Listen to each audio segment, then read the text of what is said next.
Sup? Okay, so I realized when I put my stub axle video together, I didn't actually show you how I took everything apart. So this is just going to be a short one. I'm just going to show you what I did to get them out.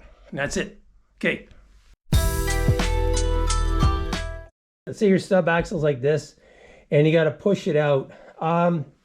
What you can do is you can get a piece of 2x4 and a hammer, put the 2x4 in here and then just hammer on it. Or use this guy and just hammer on it to get the stub axle out. Like usually the stub axle is not too bad. It wasn't too difficult to get it out. It came out pretty easy. You can see the little divot right in here, right? You get your screwdriver in there and you hammer on that outer race of the bearing, and you just smack it, you know, a little bit side to side. You just kind of get your screwdriver, this divot here, you get in there and you hammer it, and you come back over to this side, you hammer it. So back and forth, you can hammer this bearing right out of the hub. This is the one I ground down. That's why I'm using this for demonstration, because it's easier to get in and out.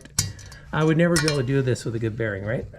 All right, so anyway, you can see the divot here, the divot over here, and of course there's one here at the front, and there's another one right here, which you would come from the back, right? So screwdriver would come in the back, and you just hammer on it here, and then you pull it over this side, you hammer on it, hammer it back and forth, and that gets the bearing out. All right, so to get the seal out, I've got a big screwdriver, and I recommend that one that's got a wide blade.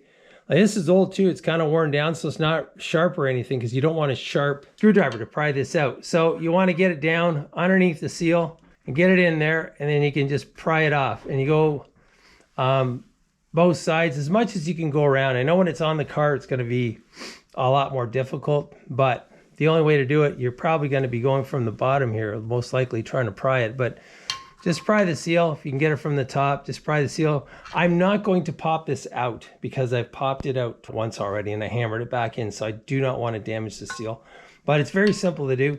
Now, a seal that's been in there for like 20 or 30 years is going to be a pain to get out, and you will definitely destroy the seal getting it out. The biggest issue you have to worry about is damaging the sealing surface where the seal sits, right? Okay, so that's how you get everything out. You get the bearings out, you get the seals out. I'm out of here because I'm out. See ya.